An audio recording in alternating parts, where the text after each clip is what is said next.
ప్రియమైనటువంటి దేవుని ప్రజలారా, ఈ రాత్రి దేవుడు మనకు అందించబోతున్నటువంటి విషయం ఏంటంటే పవిత్రీకరణ, పరిశుద్ధత.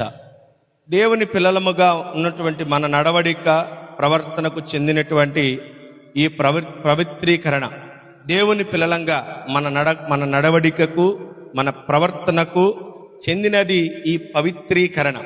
దేవుడు మనల్ని నీతిమంతులుగా ప్రకటించాడు. పరిశుద్ధాత్మ ద్వారా మనము నీతిమంతులుగా తీర్చబడుతూ వస్తున్నాం. ఈ రాత్రి మనం వింటున్నటువంటి వాక్యము పవిత్రీకరణ, పరిశుద్ధత.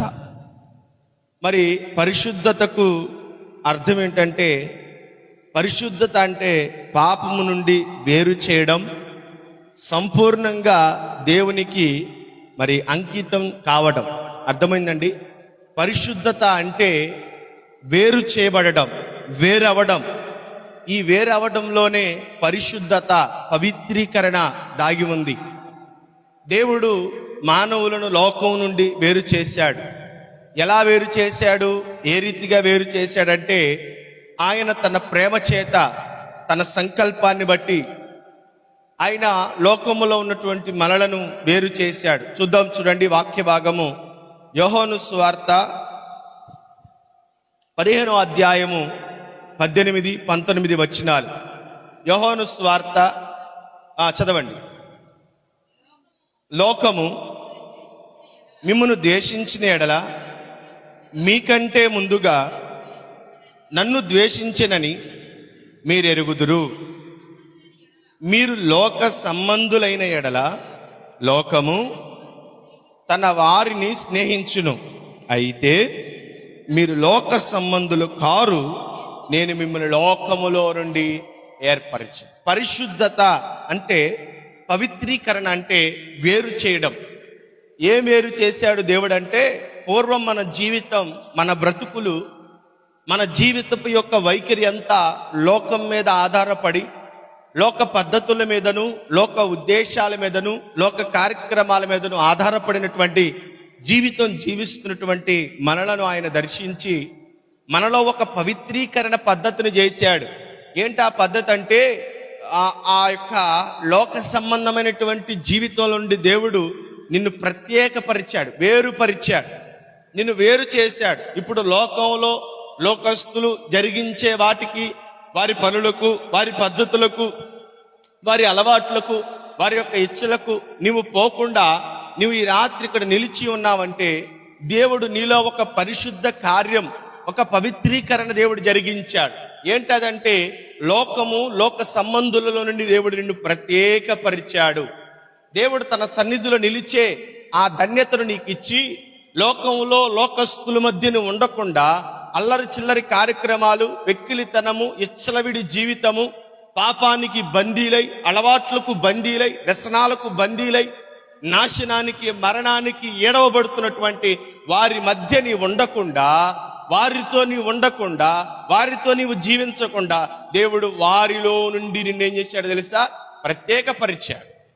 దేవుడు నిన్ను వేరు చేశాడు. నువ్వు అనుకోవచ్చు, నేను ఎలా ఈ రాత్రి ఇక్కడ కూడుకొని ఉన్నాను, ఈ రాత్రి నేను దేవుని సన్నిధిలో ఎలా ఉన్నానంటే, దేవుడు నీకు జ్ఞాపకం చేసే సంగతి ఏంటంటే, నిన్ను పవిత్రీకరించాడు. నీ ఆలోచనల్లో, నీ ఉద్దేశాలలో, నీ నడవడికలో, నీ ప్రవర్తనలో, నీ యొక్క వైఖరి అంతటిని ఆయన మార్పు చేసి, లోకము నీలో లేకుండా ఆయన లోకమును నీలో నుంచి, నీలో నుంచి లోకమును ఆయన వేరు చేసేశాడు. నిన్ను పరిశుద్ధపరుస్తున్నాడు ఆయన, పవిత్రీకరణ చేశాడు ఆయన. అంటే మునుపు నీ జీవితం లోక సంబంధమైనది. అదే యోహాను సువార్త 17వ అధ్యాయంలో కూడా కొన్ని మాటలు చూడండి. 17వ అధ్యాయం 14 నుంచి కొన్ని మాటలు మనం చదువుకుంటూ ఉంటే అక్కడ మనకు జ్ఞాపకం చేస్తుంది. చదవండి. వాక్యం ఇచ్చి ఉన్నాను, నేను లోక సంబంధిని కానని వారును లోక సంబంధులు కారు గనక లోకము వారిని ద్వేషించును.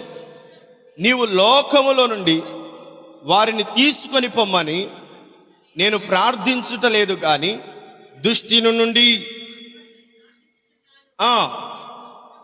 నేను. చూడండి, యేసు ప్రభు వారు పదే పదే జ్ఞాపకం చేస్తున్నాడు ఏంటంటే, నేను లోక సంబంధిని కాను. నేను లోక సంబంధిని ఎలా కానో, నాయందు విశ్వాసముంచి నా యందు నమ్మిక ఉంచినటువంటి వారిని కూడా దేవుడు ఏం చేశాడు? లోకంలో నుండి వేరు చేశాడు. ఇప్పుడు దేవుని యొక్క వాక్యము, తండ్రి అయిన దేవుడు లోకమునకు ఆయన వాక్యమును పంపించి ఆ వాక్కు ద్వారా వాక్యమును విశ్వసించిన ప్రతి ఒక్కరిని, వాక్యము చేత విశ్వాసములోనికి నడిపించబడుతున్న ప్రతి ఒక్కరిని ఇదిగో లోక సంబంధమైనటువంటి పద్ధతుల్లో నుంచి, పనులలో నుంచి దేవుడు వేరుపరిచాడు. ప్రియమైనటువంటి దేవుని ప్రజలారా, జ్ఞాపకం చేసుకోండి, ఎందుకు దేవుడు లోకములో నుండి మనల్ని వేరుపరిచాడంటే, దేవుడు ఎవరో తెలుసా? ఆయన ఈ లోక సంబంధి కాదు. ఈ లోకమంతా ఏంటి? దాని ఇచ్చలు నెరవేర్చుకుంటది, దాని ఇష్టాన్ని నెరవేర్చుకుంటది. పాపం చేసేవాడిని ఏమాత్రం ఇబ్బంది పెట్టదు. ఏమండి, అన్యాయం చేసేవాడిని ఏమాత్రం ఇబ్బంది పెట్టదు. ఏమండి, వ్యతిరేకంగా తిరిగేవాడిని ఏమాత్రం ఇబ్బంది పెట్టదు.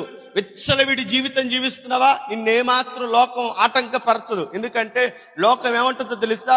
వయసుంది, అనుభవించు, నీ కోరికను నెరవేర్చుకో, నీ జీవితాన్ని నెరవేర్చుకో, నీ ఇష్టంగా బ్రతుకు, ఎవరి అజమాయిషి నీకొద్దు, ఇది నీ యొక్క జీవితం, నువ్వు నడిపించుకుంటే, నువ్వు యొక్క జీవితాన్ని నువ్వు ముందుకు కొనసాగించుకుంటే ఎంతో ఆనందం అని చెప్పి లోకం ఏం చేసి తెలుసా? కట్టుబాట్లు లేని, కట్టడ లేని, ఆజ్ఞ లేని ఇష్టలవిడితనాన్ని నీకు నేర్పిస్తూ ఉంటది. దేవుడు ఏం చేశాడో తెలుసా? ఆయన నిన్ను ఈ లోకము నుండి వేరుపరిచి నీకు ఒక నీతి న్యాయాలు కలిగిన వాక్యముని నీకు ఆయన ఇచ్చాడు. ఈ వాక్యం నేను ఏం చేసిందో తెలుసా? విచ్చలవిడితనానికి దూరంగా ఉంచిద్ది, పాపానికి దూరంగా ఉంచిద్ది. ఏమండి, భయము లేని, భక్తి లేని జీవితానికి దూరంగా ఉంచి ఇదిగో దేవుడు అనే ప్రపంచంలో, దేవుడు అనే లోకములో, దేవుడు అనే సర్వస్వం క్రింద నిన్ను అలా ఉంచి నీలో నుండిటువంటి ఈ అపవిత్రతను తొలగించి దేవునిలో నువ్వు ఆనందపడేటట్లుగా ఈ యొక్క వేరుపాటు అనేది నీకు ఎంతగానో తోడ్పడుతూ ఉంటుంది కదా.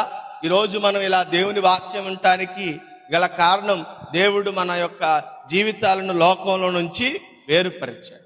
ఈరోజు మనం ఎంత శ్రద్ధగా, ఎంత భక్తిగా, ఇంత యథార్థంగా దేవుని సన్నిధిలో కనపడటానికి గల కారణం మన భక్తి కాదు, మన యొక్క సొంత ఉద్దేశం కాదు, మన సొంతది ఏమీ లేదు. కేవలము దేవుడు లోకములో నుండి మనల్ని వేరుపరిచాడు, పవిత్రీకరణ చేశాడు. మనల్ని పవిత్రీకరణలో ఉన్నది వేరుబాటుతనం, వేరు చేశాడు లోకం నుంచి. మరొకటి దేవుడు ఏం చేశాడంటే చూద్దాం, చూడండి. 1 కొరింథీయులకు రాసిన పత్రిక 2 కొరింథీయులకు రాసిన పత్రిక, క్షమించండి, 6వ అధ్యాయము 14 నుంచి కొన్ని మాటలు. 2 కొరింథీయులకు రాసిన పత్రిక, 2 కొరింథీయులకు రాసిన పత్రిక 6వ అధ్యాయము 14 నుంచి కొన్ని మాటలు.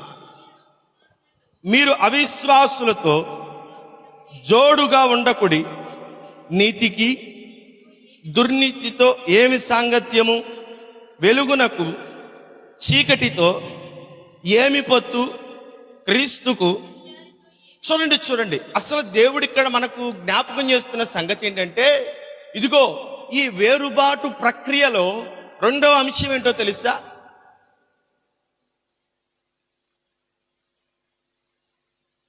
దేవునికి స్తోత్రం కలుగునుగా. శ్రద్ధగా దేవుని వాక్యంలో బిస్కెట్స్ కూడా ఉన్నాయి, పెంచి. దేవునికి స్తోత్రం, లేలుయా, లేలుయా. ఈ రెండు ఒక వేరుబాటు ప్రక్రియలో రెండవది ఏంటో తెలుసా? అవిశ్వాసులో నుండి దేవుడు ఏం చేశాడు తెలుసా? నిన్ను ప్రత్యేకపరిచాడు.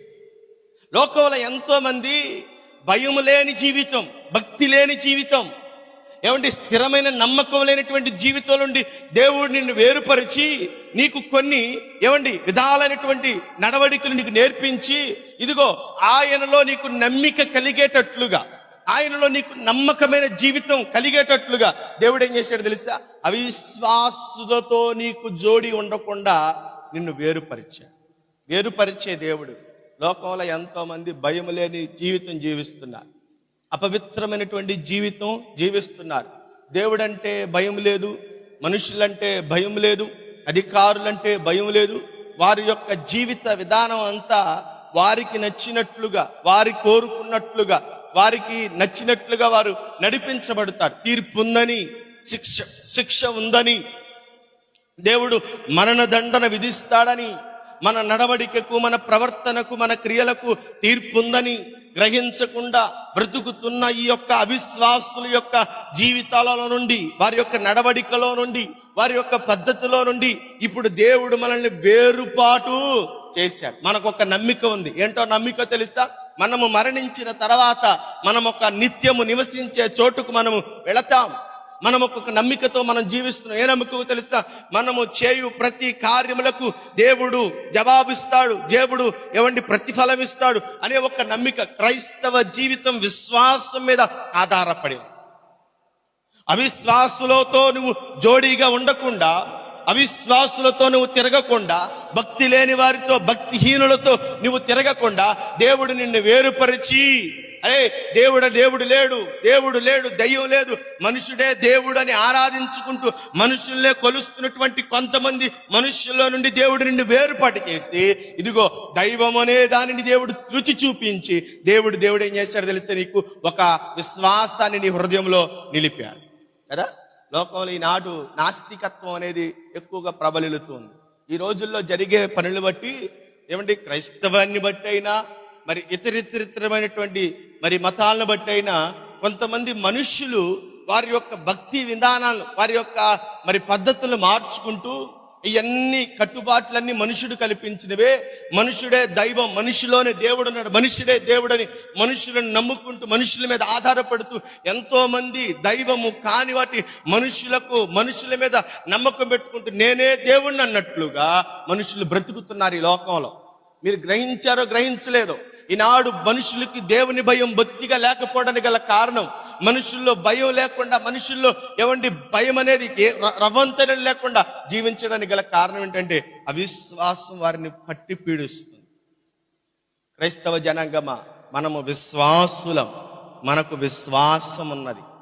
మన ప్రభువు మరలా వస్తాడనే విశ్వాసం, మన కొరకు స్థలం సిద్ధపరుస్తున్నాడనే విశ్వాసం. క్రైస్తవ పునాది విశ్వాసం మీద ఆధారపడి, విశ్వాసమునది నిరీక్షించు వాటి యొక్క నిజస్వరూపం. అది మనం దృశ్యముతో చూడకపోయినను, మన కనులతో చూడకపోయినను, మన కనులకు అది కనిపించకపోయినను, మన విశ్వాసం ఉంచిన తీరును బట్టి లేనిది కూడా ఉన్నట్లుగా చేయగలిగిన దేవుడు, లేనిది కూడా ఉన్నట్లుగా పిలిచే దేవుడు, అటువంటి శక్తివంతుని మీద మనం విశ్వాసం ఉంచినప్పుడు, ఇదిగో మన విశ్వాసము, మన నిరీక్షణ దేని కొరకు మనం చూస్తున్నామో దానిని ఖచ్చితంగా ఒక దినాన మనము పొందము.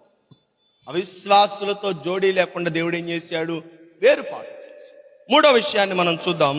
మూడో విషయంలో ఏం రాయబడి ఉందంటే, ప్రకటన గ్రంథము 18వ అధ్యాయము 4-5 వచనాలు. ప్రకటన గ్రంథం 18వ అధ్యాయం 4-5 వచనం. మరియు ఇంకొక స్వరము పరలోకములో నుండి ఇలాగు చెప్పగా వింటిని, నా ప్రజలారా, మీరు దాని పాపములలో పాలివారు కాకుండునట్లు, దాని తెగుళ్లలో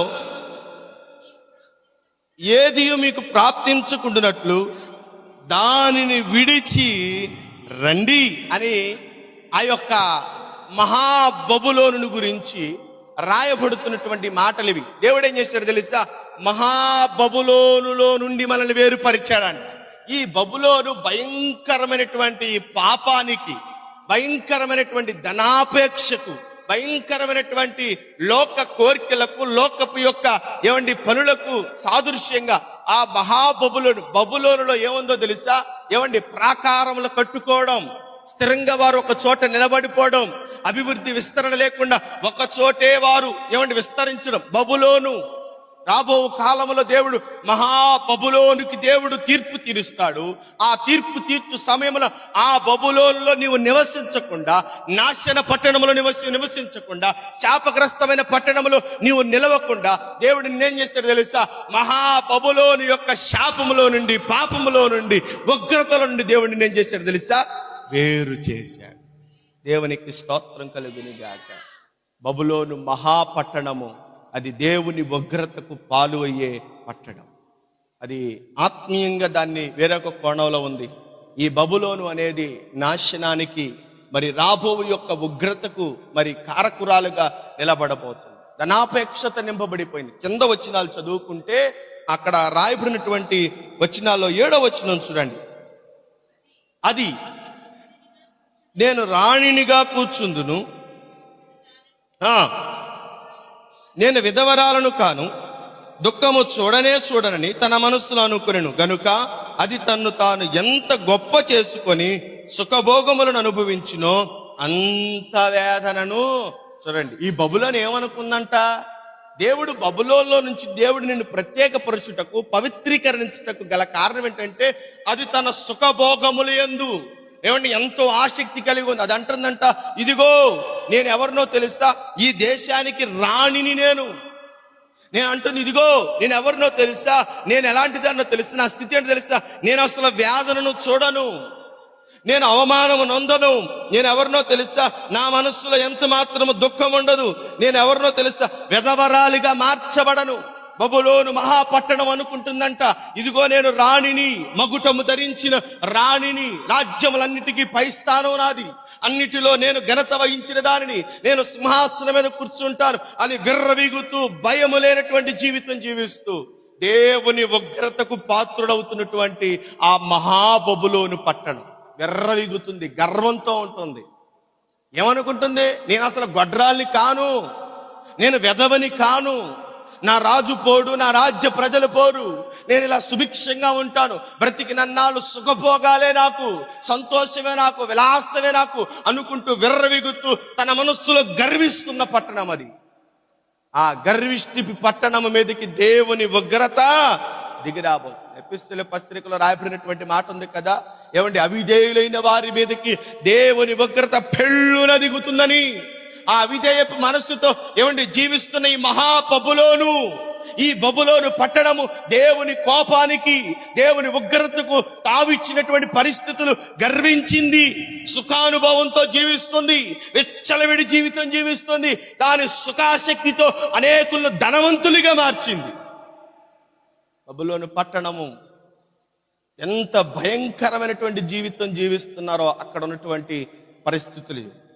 దాని దగ్గరికి వచ్చినటువంటి వారికి సుఖమిచ్చి వారిని ధనవంతులుగా మార్చిందంట, భాగ్యవంతులుగా మార్చిందంట. ఆ పట్టణం అనేకులను ఏమంటే తన దగ్గరకు పిలుచుకొని తన సుఖములో పాలు పంపులు పొందించిందంట. ఆ దానిలో నుండి దేవుడు నిన్ను ప్రత్యేకపరిచాడు. ఎందుకోసమో తెలుసా? భయము విడిచి బ్రతుకు వాడికి దేవుడు ఒకరోజు శిక్ష విధిస్తాడు. ఈ లోకపు యొక్క సుఖం, ఈ లోకపు యొక్క ఆనందం ఎంతో కాలం ఉండదు. ప్రియమైనటువంటి దేవుని ప్రజలారా, ఈ మహాబబులోని మీదకి దేవుని యొక్క ఉగ్రత దిగి రావడానికి కారణం తన యొక్క జీవితమే, తన యొక్క గర్వమే, తన యొక్క సుఖమే, తన యొక్క ఆనందమే చూసుకుంటూ బ్రతికినటువంటి ఈ యొక్క బబులోను పట్టణము నుండి దేవుడు ఏం చేశాడు తెలుసా?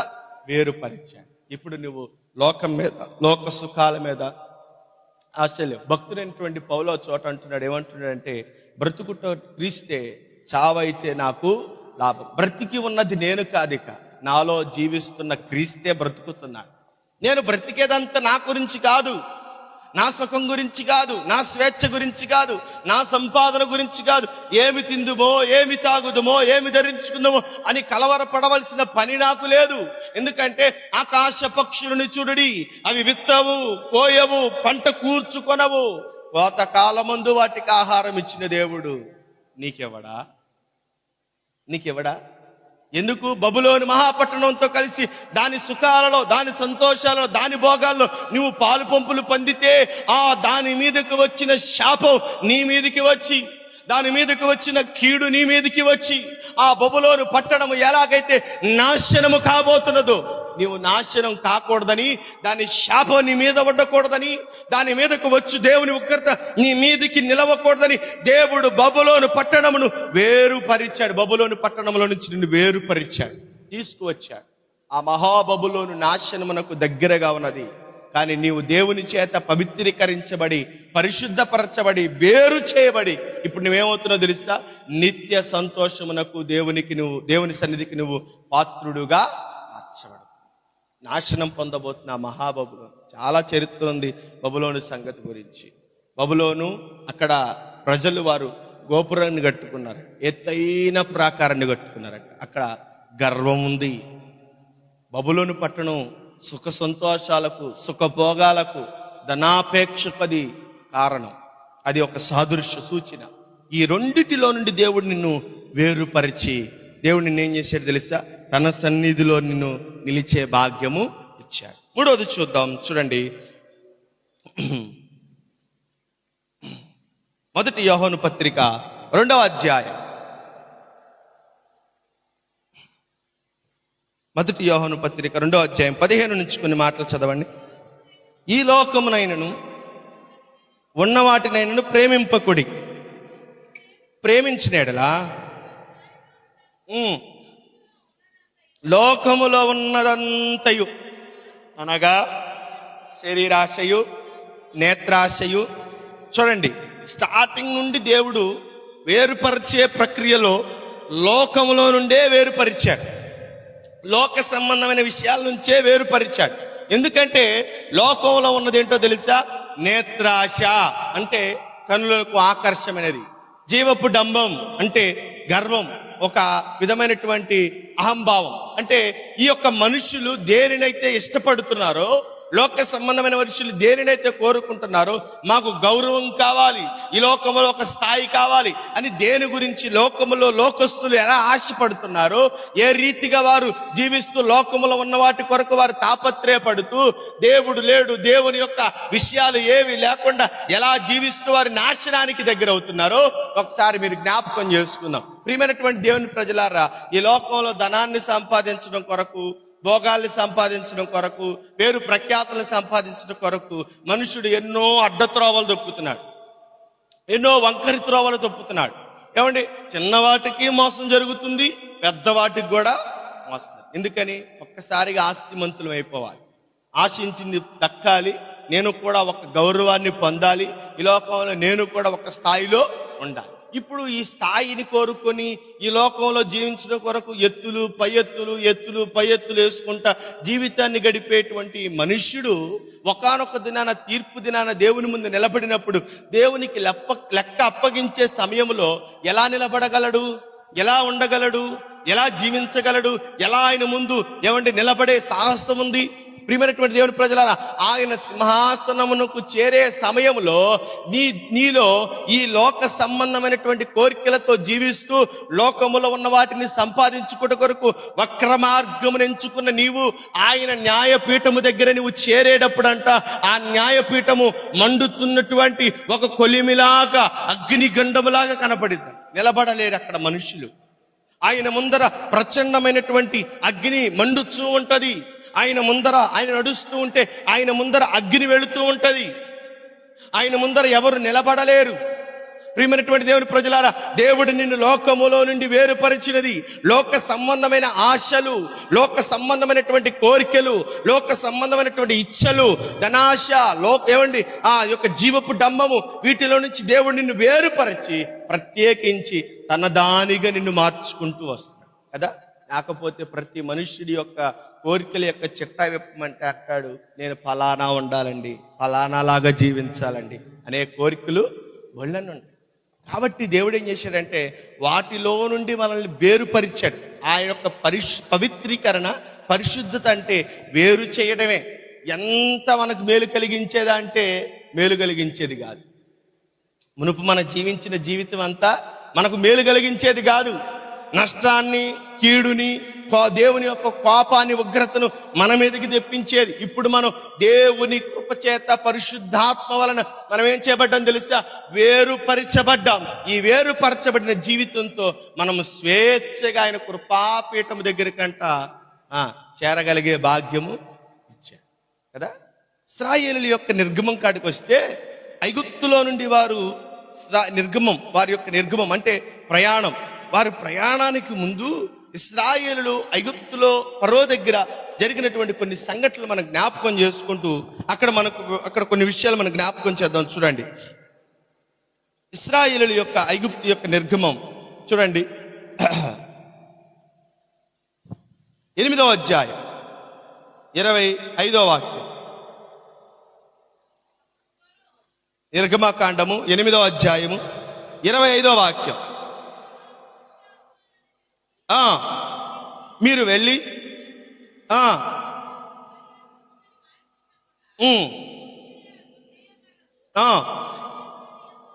మా దేవుడైన యెహోవాకు మేము అర్పించవలసిన బలి ఇదిగో, మేము ఐగుప్తీయులకు హేయమైన బలిని అర్పించిన ఎడల అరణ్యంలోనికి చాలండి. ఇక్కడ జరుగుతున్నటువంటి ప్రక్రియ ఏంటో తెలుసా? ఐగుప్తులో ఫరో ఇశ్రాయేలుని తమ్మును తాము సంపూర్ణంగా ప్రత్యేకించుకొననీయకుండా వారిని శోధించిన సంఘటనలు. దేవుడు వారిని ప్రత్యేకపరచడము, వారు ప్రత్యేకించుకోవడము, వారిని ప్రత్యేకపరచుకోనివ్వకుండా సాతానుడు ఆటంకపరిచినటువంటి తీరును ఐగుప్తీయులో ఇశ్రాయేలుల మధ్య జరిగినటువంటి ఆ వర్ణను వర్ణిస్తూ, లోకములో మనుష్యుడు దేవునికి దగ్గర అవ్వడానికి సాతాను నుండి దూరం అవుతూ ఉండగా వాడు పెట్టే కండిషన్లు, వాడు విధించే విధులు, వాడు చేసేటువంటి పనులు ఎంత విచిత్రంగా ఉంటాయో చూడండి. ఐగుప్తులో ఇశ్రాయేలీయులు దేవుని కొరకు ఒక బలర్పించడం కొరకు మోషే ఐగుప్తు ఫరో దగ్గరికి వెళ్ళి, ఇదిగో మేము మా దేవునికి మేము బలర్పించాలి, మేము పోయి మా దేవునికి మేము బలర్పించాలి అంటే అక్కడ ఫరో పెట్టిన కండిషన్ ఏంటంటే, మీరు ఐగుప్తులోనే ఉండండి, ఐగుప్తులోనే దేవునికి బలిపీఠం కట్టండి, ఐగుప్తులోనే మీరు దేవునికి బలిని అర్పించాలి. ఇశ్రాయేలులు చేసే పని ఐగుప్తీయులకి నచ్చదంట, అది హేయమైనదంట. ఇప్పుడు అసహించుకునేవాడి చోట కూర్చొని మేము ఎలాగ దేవునికి బలిపీఠం కట్టి దేవునికి బలర్పించేది? చూడండి, ఐగుప్తులో ఉన్న ఇశ్రాయేలులను ఐగుప్తు రాజైనటువంటి ఫరో దేవుని కొరకు వారిని ప్రత్యేకించుకొనివ్వకుండా, ప్రత్యేక పడనివ్వకుండా ఎన్ని ఆటంకాలు పెట్టాడో, ఎన్ని ఇబ్బందులు పెట్టాడో. మీరు ఐగుప్తులోనే ఉండండి, ఐగుప్తులోనే ఉండండి, మీరు ఎక్కడికి వెళ్ళండి. మీరు బలిపీఠం కట్టుకుంటారా? ఒక ప్రత్యేకమైన చోటు ఇస్తాను, అక్కడ బలిపీఠం కట్టుకొని బలిపీఠం మీద మీరు బలులు అర్పించు. ఇది మనకు నేర్పిస్తున్నది ఏంటంటే, మన దైవభక్తి కలిగి ఉండవచ్చు కానీ పాపం నుండి వేరు కాకుండా జీవించమని సాతాను చెప్పాడు. సాతాను చెప్పేది ఏంటి? ఇగో భక్తి చేసావా, భక్తి ఉందా, ప్రార్థనకి వెళ్తున్నావా, ఆదివారం ఆరాధనకి వెళ్తున్నావా, మందిరానికి వెళ్తున్నావా, పాటలు పాడావా, వాక్యం చదివావా, అన్నీ చేసావా, చెయ్యి, ఏ పర్ల వాక్యం చేయి, మోకాళ్ళ మీద ఉండి ప్రార్థన చేయి, కన్నీటి ప్రార్థన చేయి, ఉపవాస ప్రార్థన చేయి, ఏమన్నా చెయ్యి. కానీ నువ్వు పొరపాటును కూడా పాపానికి దూరం అవ్వమాట. పాపం నుండి నువ్వు వేరు పడమాక, పాపం నుండి నువ్వు వేరు పడిపోమాక, నువ్వు పాపంలోనే నిలిచి ఉండి ఇవన్నీ చెయ్యి అంటదంట సాతాను. ఏమంటే ఐగుప్తు రాజు ఎలాగైతే మీరు ఐగుప్తులోనే ఉండి దేవునికి బలిపీఠం కట్టమన్నాడో, ఐగుప్తు లోకము ఫరో సాతానుకు సాదృశ్యం. సాతాను అంటది మీరు లోకములోనే ఉండి పాపంలోనే నిలిచి ఉండి దేవుని కొరకు మీరు ఏమేమి చేయాలనుకుంటున్నారు అవన్నీ చేయండి, పాపానికి దూరం అవ్వాల్సిన పని లేదు. అవే చెప్పాలి, అవే ఇవే. మీరు ఎంత ప్రార్థన చేయండి, వెళ్ళి ఎన్ని గంటలన్నా ప్రార్థనలో కూర్చోండి. 10ంటికి ప్రార్థన పెట్టి 2ంటికి ముగించినా పర్లేదు. ఏమంటే తెల్లవారులు ప్రార్థనలు ఆల్రెడీ ప్రేయర్ పెట్టి 2ంటికి 3ంటికి ముగించినా పర్లేదు. ఎంతసేపు ప్రార్థనలో ఉంటారు అంతసేపు ప్రార్థనలో ఉండండి. కానీ మీరు పాపము నుంచి చేసే దుర్మార్గ కార్యక్రమాల నుంచి అస్సలా బయటపడదు. సాతానుడు కొంతమందిని అలా ఉంచేస్తాడు, ఎల్లనివ్వడు. దేవుని కొరకు వారిని ఒక ప్రత్యేకమైన జనాంగముగా కట్టనివ్వడు. ప్రియమైనటువంటి దేవుని ప్రజలారా, మనలో పవిత్రీకరణ జరగాలి. సాతానుడు విధించిన విధి ప్రకారంగా మనం నడిపించబడకూడదు. దేవుడు మనల్ని వేరు చేయాలని ఇష్టపడుతున్నాడు. వేరు పడే జీవితం మనకు ఉంటే, వేరు పడాలనే ఆసక్తి మనలో ఉంటే, ఇదిగో సాతానుడు విధించిన ప్రతిదాన్ని మనము కొట్టివేయాలి. ఐగుప్తు రాజు అన్నాడు, మీరు వెళ్ళండి, ఎక్కడికి వెళ్ళొద్దు, ఎక్కడికి మీరు బయటికి ఎక్కడికి వెళ్ళొద్దు, ఈ సరౌండ్ లోనే ఉండి, ఈ యొక్క ప్రాంతంలోనే ఉండి మీ దేవుని కొరకు బలిపీఠాన్ని కట్టుకోండి అయ్యా అంటున్నాడు. సాతానుడు ఏమంటాడు తెలుసా? నువ్వు ఎన్ని ప్రార్థనలు చేసుకో, ఎన్నన్నా చేసుకో, ఎన్ని భజన కార్యక్రమాలన్నా పెట్టుకో, కానీ నువ్వు ఈ లోకంలోనే నాతోనే జీవించని. ఎందుకంటే సాతానుడికి దూరం అయితే మరి ఆడికి నెంబర్ తగ్గిపోద్ది కదా, కదండి, నెంబర్ తగ్గిపోద్ది. ఇప్పుడు నెంబర్ తగ్గిపోతే ఆడు చాలా బాధపడాలి. అందుకే నీకు అవకాశాలు ఇస్తాడు, ప్రార్థన మందిరం దాకా వెళ్ళే అవకాశం ఇస్తాడు, మందిరంలో కూర్చునే అవకాశం ఇస్తాడు, వాక్యం వినే అవకాశం ఇస్తాడు. కానీ పొరపాటున వాక్యం నీ హృదయంలో నిలబడనివ్వకుండా వాడు ఏం చేస్తాడు తెలుసా? అడ్డుకట్టేస్తాడు. వాక్యం నీ చెవిని పడనివ్వడు. ఎన్ని సంవత్సరాలు బోధ చేయనివ్వండి, ఎన్ని సంవత్సరాలు వాక్యం విననివ్వండి, ఎన్ని సంవత్సరాలు వారు దేవుని మందిరంలో కన్నీరు కార్చి ప్రార్థన చేయనివ్వండి, ఎప్పటి బ్రతుకు ఎలా ఉందంటే అలాగే ఉండిపోయింది. ఎందుకంటే సాతానుడు వారిని ఏం చేశాడు తెలుసా? అన్నిటికీ దేవుని కార్యక్రమాలన్నిటికీ పంపిస్తున్నాడు, కానీ ఇంకా పాపంలోనే నిలిచి ఉండే స్థితిని దేవుడు ఏం చేయమన్నాడు? అస్సలు మీరు అక్కడ ఉండొద్దు, మీరు రండి, వచ్చేయండి, నేను చూపించు ఫలానా పర్వతం మీదకెక్కి మీరు బలిపీఠం కడితే అక్కడే బలిపీఠం మీద అర్పించి అర్పణ నేను అంగీకరిస్తాను, మీరు అక్కడికి వెళ్ళాలంటే సాతానుడు అంట అక్కడికి అస్సలు మీరు వెళ్ళాలి, ఇక్కడే ఉండండి. లోకం చూడు, ఇంత విశాలమైన ప్రపంచం చూడు, ఇన్ని సదుపాయాలు ఉన్నాయి చూడు, ఇన్ని ఏదో బాప్తిసం తీసుకున్నాం అంతే, ఆ మాత్రం బ్రతికే, ఏదో ప్రభు పాలలో పాలు పంపులు పొందుతున్నాం అంతే. ఏముంది, ప్రతిరోజు బెడ్ ఆరోగ్యం బాగున్నప్పుడల్లా రొట్టె తింటున్నాం, అప్పుడప్పుడు నోటికి రుచి తగిలిచ్చినప్పుడు ద్రాక్షారసం తాగుతున్నావు. అది ఇది పెద్ద తేడా ఉంది అదే, అది ఇది పెద్ద తేడా ఉంది. బాప్తిసం తీసుకున్న వాళ్ళందరూ అదే చేయాలంటారు, చెయ్యి, దానిదే ఉంది. కానీ నువ్వు ఎక్కడుంటావు తెలుసా? ఈ పాపంలోనే, ఈ లోకంలోనే, దీంట్లోనే జీవించు కదా. ఆడి చెప్పినట్లుగానే కొంతమంది దాంట్లో ఉంటారు, ఆడి చెప్పినట్లుగానే దాంట్లో నిలిచిపోయేటువంటి వాళ్ళు కొంత. కానీ మోషే అంటున్నాడు, వాళ్ళదు, మేము ఇక్కడ ఉండి దేవునికి బలిపీఠము ఇక్కడ చేయం, మా దేవునికి ఒక ప్రత్యేకమైన స్థానం కావాలి, మా దేవుని కొరకు మేము ఆరాధించుకో ఒక ప్రత్యేకమైన స్థానం కావాలి, మేము మీలో నుండి ప్రత్యేకించబడితేనే మేము చేయవలసిన పని చేస్తాం. వాళ్ళదు ఫరో రాజు మేము చేయవ పని అంటే, మళ్ళా ఫరో రాజు చెప్తున్నటువంటి మాట ఏంటో చూడండి. అదే 8వ అధ్యాయము 28వ వాక్యంలో రాయబడినటువంటి మాట, అందుకు ఫరో, మీరు అరణ్యంలో బలి అర్పించుటకు పొన్నిచ్చెదను, కానీ ఎక్కడ పోవద్దంటండి? దూరంగా వెళ్ళొద్దంట. ఎక్కడ ఉండాలి చెప్పండి? ఎక్కడ ఉండాలి? దగ్గరగా ఉండండి కదా. భక్తిలో దూరంగా వెళ్తామేమో, విశ్వాసంలో దూరంగా వెళ్తామేమో, దేవునితో దూరంగా హనోకు వలె నడుచుకుంటూ వెళ్ళిపోతావేమో, ఏమంటే అబ్రహాము వలె నడుచుకుంటూ కుటుంబానికి దూరమైనట్టుగా దూరంగా వెళతావేమో. అలా దూరంగా వెళ్ళొద్దు. ఎంతవరకయ్యా దేవునితో సహవాసం అంటే, ఎంతవరకయ్యా దేవునితో కలిసి ఉండేదంటే, ఎంతవరకయ్యా దేవునితో నడిచేదంటే, ఇదిగో ఈ రోజు ఆదివారం ఆరాధనకు వచ్చామా అంతవరకే, ఈ రోజు దేవుని సన్నిధిలో కూర్చున్నావా అంతవరకే. నీ భక్తి ఎలా ఉండాలంటే ఆల్ట్రేషన్ భక్తిలా ఉండాలి. ఏ రోజుకి ఆ రోజే అన్నట్లుగా, ఏ రోజు ఆ రోజే గడిపినట్లుగా నువ్వు ఎప్పటికప్పుడు దేవునితో కొనసాగింపుతో వెళ్ళే భక్తి కాదు. ఏ రోజుకి ఆ రోజు కొత్త, ఏ రోజు తిరగేసిన పేజీ కొత్తగానే కనపడుతుంది, ఏ రోజు విన్న వాక్యం కొత్తగానే వింటది, ఏ రోజు విన్న వాక్యం ఆ రోజుకి ఏదో ఏమండి అంతా ఏదో కొత్తగా అనిపిస్తుంది. ఏంటయ్యా అంటే వాడు మనుషులను దేవునికి దగ్గరగా వెళ్ళనివ్వకుండా దూరంగా వెళ్ళనివ్వడంట. ఎందుకని? వారు ఒకవేళ లోకానికి సాతానికి దూరంగా వెళితే అక్కడ ఎవరుంటారు తెలుసా? దేవుడు అంటారు. ఇప్పుడు ఆయనకి దగ్గర అయిపోయారనుకోండి, ఆయనతో కలిసి జీవించారనుకోండి, ఈడికి దూరం అయిపోయారనుకోండి, ఇప్పుడు దేవుడి దగ్గరికి వెళ్ళిపోతే దేవుడి రాజ్యానికి వారు వారసులు అయిపోతారు, ఈడేమో నరకానికి వెళ్ళిపోతారు. ఇప్పుడు ఏం చేయాలి తెలుసా? మీరు దూరంగా వెళ్ళబాలి. ఎంత ఉండాలి? నా సరౌండ్లోనే ఉండండి, నా రాజ్యంలోనే ఉండండి అయ్యా. మీరు ప్రియమైనటువంటి దేవుని ప్రజలారా, ఇశ్రాయేలీలతో నిర్గమములో దేవుడు ఏమంటే జ్ఞాపకం చేస్తున్న సంగతి, ఐగుప్తులో ఫరో రాజు పెట్టిన కండిషన్, ఐగుప్తు సాతానికి గుర్తయితే ఏమండి, ఐగుప్తు లోకానికి గుర్తయితే ఫరో సాతానికి గుర్తు. ఈ లోకములోనే ఈ సాతానుడితోనే నీవు నిలిచి ఉండేటట్లుగా దేవుని కొరకు నిన్ను ప్రత్యేకపరచుకొనివ్వడు. మొదట అంటున్నాడు వాడు, ఏమండి ఇక్కడే బలిపీఠం కట్టమన్నాడు, అంటే నువ్వు అక్కడికి ప్రత్యేకించి వేరుగా వెళ్ళదు. రెండవది అంటున్నాడు దూరంగా వెళ్ళద్దు. మూడవది అంటున్నాడు చూడండి, 10వ అధ్యాయం 11వ వచనంలో రాయబడినటువంటి మాట, పురుషులైన మీరు మాత్రమే వెళ్ళి యెహోవాను సేవించుడి, మీరు కోరినది అదే కదా. ఏమంటున్నాడు చెప్పండి? పురుషులు మాత్రమే వెళ్ళండి. ఇగో ప్రార్థనకి ఎంతమంది వెళ్తారయ్యా? బొలోమంటూ 4-5 ఎంతమంది ఉంటే అంతమంది వెళ్ళిపోతున్నారండి ప్రార్థనకి. ఏమండి ఇంటికాడ కాపలా పెట్టండి.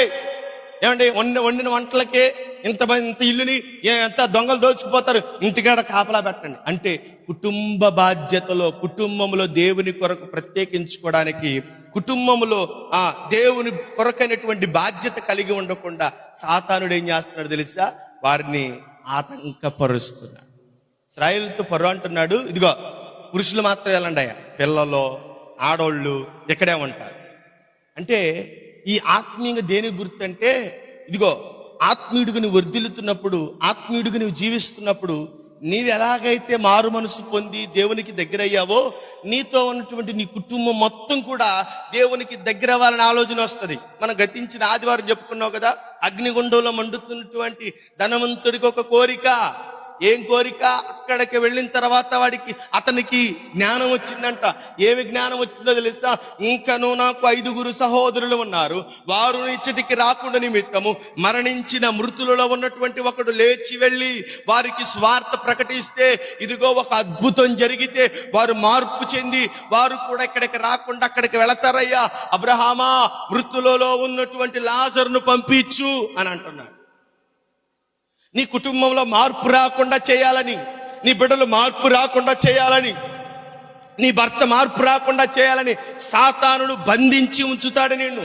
వాడు కట్టుదిడ్డాలతో పెట్టుకుంటాడు. నీ ఒక్కదానివే ప్రార్థనకెళ్ళు, నువ్వు ఒక్కదానివే ప్రార్థన చేయి, నువ్వు ఒక్కదానివే రక్షణ మార్గులడు. నీ కుటుంబం గురించిన శ్రద్ధ నీకుండదు, నీ కుటుంబం గురించిన ఆసక్తి నీకుండదు. నీ కుటుంబాన్ని కట్టుకోవాలి, నీ కుటుంబాన్ని బాగు చేసుకోవాలి, నీ కుటుంబాన్ని దేవుని సన్నిధిలో నడిపించాలన్న ఆ బాధ్యత, ఆలోచన నీకు లేకుండా సాతానుడు ఏం చేస్తాడు తెలుసా? నేను ఒక్కదానివే వెళ్ళి అంటాడు. వాడు పురుషులు మాత్రమే తీసుకెళ్ళండి అంటే కుటుంబంలో అందరూ మారొద్దా? భక్తుడైనటువంటి యెహోషువ అంటున్నాడు, నేనును నా ఇంటి వారు అంటున్నాడు. దావీదేమంటున్నాడు, నేనును నా కుటుంబం, నా సంతతి మొత్తం నీ ఇంటిలో, నీ యొక్క మందిరంలో నాటబడాలి అంటున్నాడు. అబ్రాహాం అంటున్నాడు, నీవు నాకు ఇచ్చి నీ కుమారుడు ఆశీర్వదించబడాలి. ఇలా సంతానాలు దేవుని కొరకు, కుటుంబాలు దేవుని కొరకు నియమించబడాలి, దేవుని కొరకు పని చేయాలి, దేవుని కొరకు సంతతి మొత్తం వాడబడాలని దేవుడు కోరుకుంటే, సాతానుడు అంటాడంట, ఏమంటాడు తెలుసా? మీరు ఒక్కళ్ళు వెళ్ళండి అయ్యా చాలు. కుర్రోడు వయసులో ఉన్నాడు, బాప్తీసం తీసుకుని ఇప్పుడే ప్రార్థన అంటే లోకంలో చేయవలసినవి బోళ్ళన్ని ఉన్నాయి, అవి చేయకుండా ఆగిపోతాడు. మరి ఆయన వద్దు, ఆపేయండి అని చెప్పి ఏం చేస్తాడు తెలుసా? సాతానుడు వేరుపడనివ్వకుండా వాడు ఏం చేస్తాడు తెలుసా? నువ్వు వేరుపరచబడాలి. దేవుడు నిన్ను వేరుపరిచాడు లోకం నుండి, సాతాను యొక్క బంధాల నుండి, లోకపు యొక్క ఇచ్చు నుండి వేరుపరిచాడు. వేరుపరచనివ్వకుండా సాతానుడు ఎట్టి రీతి నిన్ను ఇబ్బంది పెడతాడు, ఎట్టి రీతిగా వాడు బంధిస్తూ ఉంటాడు. ఒక ఉదాహరణ దేవుడు ఇస్తున్నాడు. ఏంటా ఉదాహరణ? ఐగుప్తులో ఇశ్రాయేలును ఫరో రాజు పెట్టిన ఈ ఇబ్బంది. మొదట అన్నాడు, వాడు ఏమన్నాడు? ఇక్కడే దేవునికి బలిపీఠం కట్టండి అంటే ప్రత్యేక పరుచుకోవాలి. ఇంకోటి అంటున్నాడు, దూరంగా మీరు వెళ్ళొద్దు అంటాడు. మూడవది, పురుషులు మాత్రమే వెళ్ళండి. నాలుగవది అంటున్నాడు, చూడండి, నాలుగవది అదే నిర్గమకాండ గ్రంథము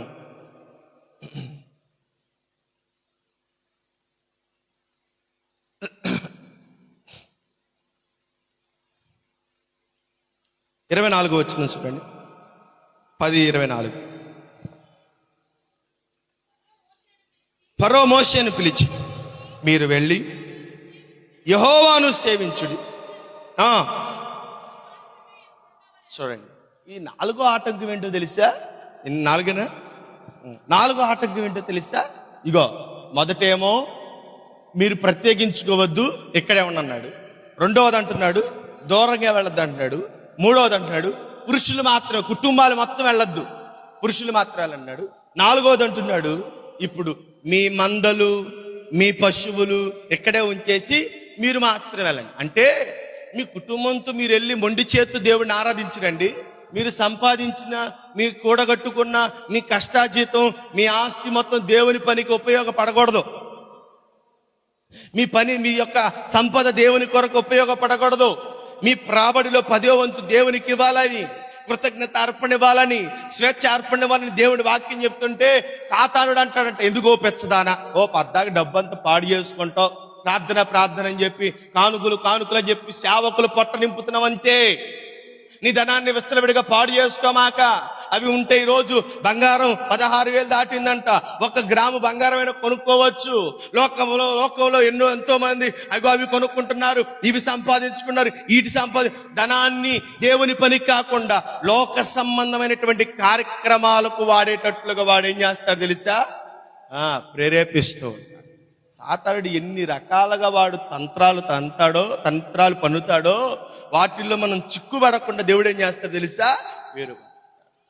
ముందేమో ఇక్కడే ఉండమన్నాడు, తర్వాత అన్నాడు దూరంగా వెళ్ళొద్దు అన్నాడు, మూడవది అన్నాడు పురుషులు మాత్రమే వెళ్ళండి అన్నాడు, నాలుగవది అంటున్నాడు మీ ఆస్తి వద్దు, మీ ధనం వాడొద్దు, మీ యొక్క సంపద వాడొద్దు. లోకంలో ఎన్నో కొనుక్కోవాల్సినవి ఉన్నాయి, ఎన్నో పోగేసుకోవాల్సినవి ఉన్నాయి, ఎన్నో తినవలసినవి ఉన్నాయి, వాటికే మీ ధనం ఖర్చు పెట్టండి. కానీ దేవుని సేవ విస్తారంగా జరిగించబడాలి. అనేక ప్రాంతాల్లో దేవుని ప్రజలు నశించిపోతున్నారు. వార్త అందక ఎన్నో ప్రాంతాలు ఎంతో మంది ప్రజలు నాశనం అయిపోతున్నారు. అక్కడికి చేరడానికి దేవుని కొరకు ధనము తీయాలని ఆలోచన రానివ్వకుండా ఏవేవో పిచ్చి వాటికి ధనాన్ని ఖర్చు పెట్టేటట్లుగా వాడు ప్రేరేపిస్తూ ఉంటాడు. నువ్వు కష్టపడుతున్న నీ సంపాదన, నీ రెక్కల కష్టం, నీ చవట, దాని ద్వారా సంపాదించిన ధనం ఏ వక్ర మార్గంగా ఏమంటే ఖర్చు అవుతున్నాయో జ్ఞాపకం చేసు. సాతానుడు పన్నిన పన్నులో మొదటిది ఏంటో తెలుసా? దేవునికి సమీపంగానే వెళ్ళకూడదని, నీ కుటుంబంతో వెళ్ళకూడదని. రెండవది ఏంటో తెలుసా? ఏమండి, నీ యొక్క ఆస్తి, నువ్వు సంపాదించిన సంపద అంతా లోకం పాలే కావాలి. దేవునికి అవసరం అది, దేవుని పని కొరకు. దేవుని పనిని ఆటంకపరచట కొరకు వాడు ఎన్ని పన్నాగలు పన్నుతాడు. ఈరోజు స్వేచ్ఛగా దేవుని కొరకు ఇవ్వాలంటే వెనక ముందు ఆలోచిస్తున్నారు. దేవుని పని కొరకు ఇవ్వాలంటే వెనక ముందు ఆలోచిస్తున్నారు. ప్రియమైనటువంటి దేవుని ప్రజలారా, నిన్ను ఆయన ప్రత్యేకపరిచాడు. నీ కొరకు ఆయన ఎంతో యాగం చేసి నీ కొరకు నిన్ను ప్రత్యేకపరుచుకున్నాడు. నిన్ను ప్రత్యేకమైన జనాంగంగా ఉండాలి. సాతాను నిన్ను ఎప్పుడు ప్రత్యేకంగా ఉండనిచ్చే వాడు కదా. ప్రార్థనకు రావాలని, ప్రార్థన చెయ్యాలని, దేవునికి ఇవ్వాలని, దేవునికి ఇస్తే దేవుడు ఇస్తాడన్న ఆలోచన ఉంది. కానీ ఇచ్చే సమయానికి వచ్చేసరికి అంటాడు, అననయ్య ఇంతేనా అన్నాడు. ఎందుకన్నాడు? అతడు భూమి అమ్మిన తర్వాత అతడికి అంచనాకు మించిన ధనము వచ్చింది అనుకున్నాడంట.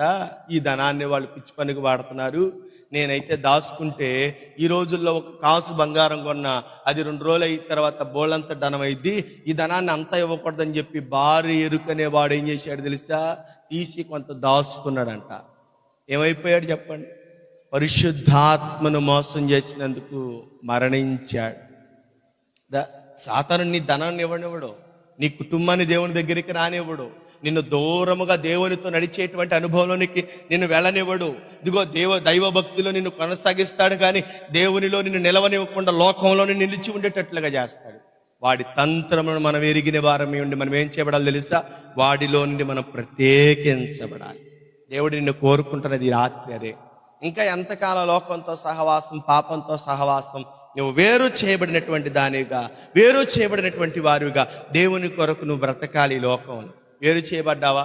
ఇంకా సాతానుడి యొక్క ఉచ్చులోనే ఉంటూ లోక సంబంధమైనటువంటి కార్యక్రమాల్లో మునుగుతూ లోకం చెప్పినటువంటి తీరులోని వెళుతూ ఉంటూ నీ ధనాన్ని పాడు చేసుకొని, నీ కుటుంబాన్ని పాడు చేసుకొని, ఏమంటే దేవునితో నిలిచి ఉండే భాగ్యాన్ని పాడు చేసుకొని, ఇలా లోకపు యొక్క సంబంధాలతో నువ్వు ఇంకా మునిగి తేలుతున్నావో జ్ఞాపకం చేసుకో. ఈ రాత్రి నీకు మేలుకొల్పి రాత్రి దేవుడు నిన్ను వేరుపరిచి నీకు ఒక ప్రత్యేకమైన స్థానాన్ని దేవుడు నీ కొరకు సిద్ధపరిచాడు.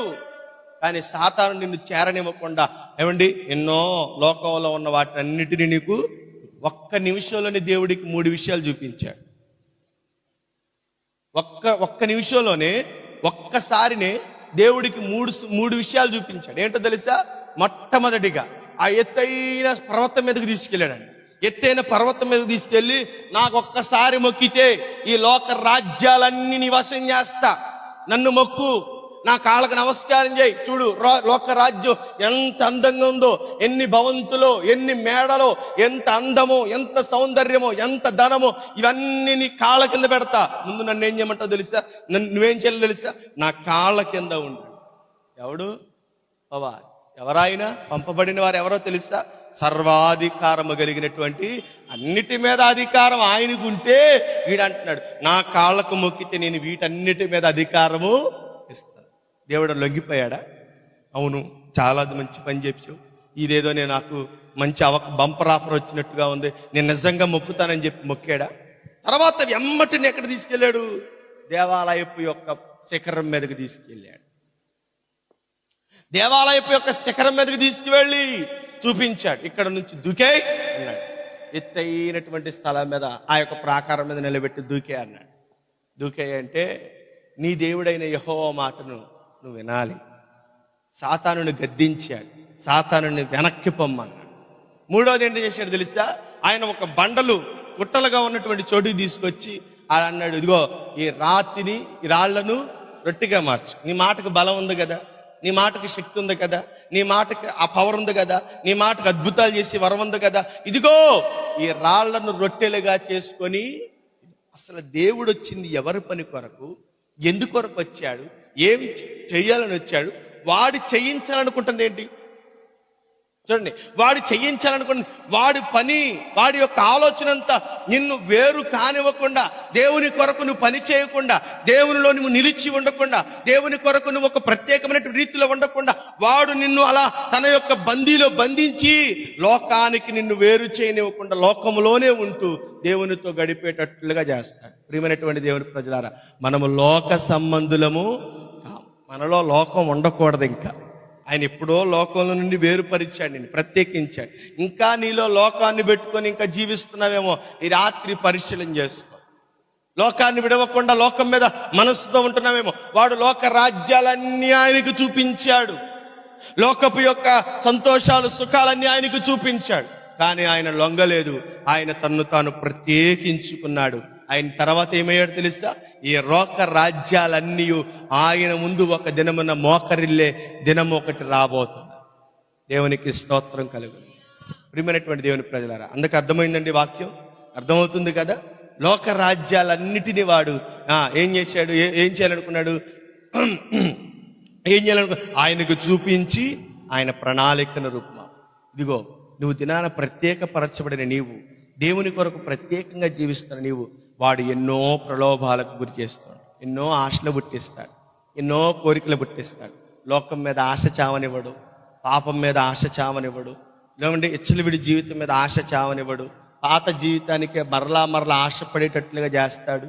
ఏమండి, వెనక్కి తిరిగే స్వభావాన్ని నీలో పుట్టిస్తాడు. భక్తిలో నిన్ను నిలబడనివ్వడు, ప్రార్థన జీవితంలో నిన్ను నిలబడేవాడు, ఎదగనివ్వడు. ఎందుకోసమో తెలుసా? వాడు ఏం చేస్తాడు తెలుసా? మీరు దూరముగా వెళ్లకుండా ఇక్కడే ఉండండి. వాడు ఐగుప్తీయులో ఉన్నటువంటి ఇశ్రాయేలుకి ఎలాగైతే కట్టడి వేశాడో నీ జీవితాన్ని కూడా అలా కట్టడి వేస్తున్నాడేమో. ఒకసారి జ్ఞాపకం చేసుకో. ఈ రాత్రి దేవుడు నీతో మాట్లాడుతూ వస్తున్నటువంటి మాట, ఆయన నిన్ను ప్రత్యేకపరుచుకున్నాడు, ప్రత్యేకమైన జనముగా నీ ఉండాలని కోరుకుంటున్నాడు. ఇశ్రాయేలుని ఎలాగైతే వాడు ప్రత్యేకపరచబడనివ్వకుండా ఎన్ని ఆటంకాలు పెట్టాడో, ప్రియ సహోదరి, నువ్వు ఎదుర్కొంటున్న సమస్యలు ఎన్నో, నువ్వు ఎదుర్కొంటున్నటువంటి ఇబ్బందులు ఎన్నో, సాతానుడు ద్వారా నువ్వు ఎన్ని ప్రతికూల పరిస్థితుల మధ్యన ఉంటున్నావో, నీ కుటుంబాన్ని చిన్నభిన్నం చేస్తూ, నీ సంపాదనను అక్రమదారులోకి పోనిస్తూ, ఏమంటే నిన్ను దేవునిలో ఎదగనివ్వకుండా, నిన్ను దేవునిలో ఫలివనివ్వకుండా ఎన్ని ఆటంకాలు పరుస్తున్నాడు, ఎన్ని ఇబ్బందులు పెడుతున్నాడో. తండ్రి అయిన దేవుడు, కుమారుడైన క్రీస్తు, ఏమంటే పరిశుద్ధాత్మ దేవుడు ఈ రాత్రి నీకు సహాయకులుగా ఉండి వారిలో నుండి నిన్ను ప్రత్యేకించునుగాక, వారిలో నిన్ను లోకములో నిన్ను వేరుపరచునుగాక. ఆ ప్రక్రియ నీలో కలగాలంటే దేవుని సన్నిధిలో పశ్చాత్తాపడాలి, దుఃఖపడాలి, నీ జీవితాన్ని బట్టి ఏడవాలి, నీ బ్రతుకును మార్చుకోవాలి. కన్నీరే అన్నిటికీ పరిష్కారం, పశ్చాత్తాపమే పరిష్కారం. ఒకటి జ్ఞాపకం పెట్టుకో. నువ్వు దేవునిలో ఎదగలేకపోతున్నా, వృద్ధి పొందలేకపోతున్నా, సాతానుడు నిన్ను అలా పట్టి అలాగే నిన్ను ఉంచుతున్నాడేమో, ఒక్కసారి కన్నీరు కార్చి ప్రభు సన్నిధిలో ప్రార్థించేయి. దేవుడు నిన్ను ప్రత్యేకపరిచి సంపూర్ణమైన దానిగా, తన కొరకు పరిశుద్ధమైనటువంటి ఒక వధువుగా నిన్ను ఆయన మార్చుకొని తనతో కూడా ఉండుటకు కొనిపోతాడు. ఆ సంపూర్ణతకు రావడానికి కారణం, ఆ రావటానికి మూలం నువ్వు పశ్చాత్తాపడాలి. లోకమునకు వేరైనటువంటి జీవితము, లోకములో నుండి వేరైనటువంటి బ్రతుకు నీకు ఇవ్వాలని దేవుడు నీకు ఆశించి రాత్రి నీతో మాట్లాడాడు. సహోదరి, ప్రార్థన చేసుకుందాం అందరం. ఒక్క మాట దేవుని సన్నిధిలో ప్రార్థన చేయండి. దేవుడు నిన్ను ప్రత్యేకపరిచాడు. అనేకమైన వాక్యాలు మనం వింటూ వచ్చాం. దేవుడు నిన్ను ప్రత్యేకపరిచాడు. ఈ ప్రత్యేకపరిచినటువంటి ప్రక్రియలో మరి దేవుడు నిన్ను ప్రత్యేకపరుచుకున్నట్టుగానే నువ్వు జీవిస్తున్నావా? సాతానుడు ఎన్నో ఎన్నో ఎన్నో ఇబ్బందులు, ఎన్నో ఆటంకాలు. వాడు నిన్ను ప్రత్యేకపరుచుకునడానికి, వాడు నిన్ను ప్రత్యేకపరుచుకునివ్వడండి, వాడు నిన్ను ప్రత్యేకపరుచుకొనివ్వడు. వాడు ఎన్నో ఆటంకాలు వేస్తాడు. వాటన్నిటిని నువ్వు జయించాలి. వాటన్నిటిని నువ్వు జయించి ప్రభు కొరకు ప్రత్యేకపరచబడాలి. ప్రభు ఈ రాత్రి నీతో మాట్లాడుతూ వస్తున్నాడు. ఇంకా సాతానుడు నిన్ను దేవునిలో ఎదగనివ్వట్లేదా? దేవునిలో నిన్ను ఫలించనివ్వట్లేదా? దేవునిలో నిన్ను నిలవనివ్వట్లేదా? ప్రార్థనలు నిన్ను ఎదగనివ్వట్లేదా? అయితే వాడు కబంధస్థాలతో నువ్వు ఇంకా బందీ అయిన, వాడికి సంబంధించింది ఇంకా ఏదో నీలో ఉంది. దాన్ని విడిచిపెట్టేయి. ప్రభు సన్నిధిలో ఒప్పుకో. అతిక్రమములు దాచిపెట్టుకునేవాడు వర్ధిల్లుడు, కానీ ఒప్పుకొని వాడు కనికరాన్ని పొందుతాడని వాక్యం తెలియపరచబడుతుంది. ఇంకా లోక సంబంధమైనది ఏదైనా నీలో ఉందో, ఐగుప్తునకు తిరిగి వెళ్ళే మనస్సు, ఐగుప్తు లాంటి అనుభవాలు ఇంకా నీలో ఉన్నాయేమో ఒకసారి జ్ఞాపకం చేసుకొని సాతానుడికి దూరమై సాతానుడిని జయించే శక్తిని పొందుకున్నట్లుగా పశ్చాత్తాపంతో ప్రభు పాదాలు పట్టుకో. దేవుడు నిన్ను వేరుపరిచిన జీవితంలో నువ్వు నిలిచి ఉండాలి. వాడు ఆటంకపరుస్తున్నా కూడా, వాడు ఇబ్బందులు పెడుతున్నా కూడా, వాడు నీకు స్వేచ్ఛ ఇవ్వనకున్నా కూడా, వాడి స్వేచ్ఛను తిరస్కరిస్తూ, వాడి ఆజ్ఞను తిరస్కరిస్తూ దేవుని కొరకు దేవునిలో నువ్వు నిలబడాలి. ఇదే ఈ రాత్రి దేవుని యొక్క ముఖ్య ఉద్దేశం. నీతో మాట్లాడుతూ వచ్చాడు.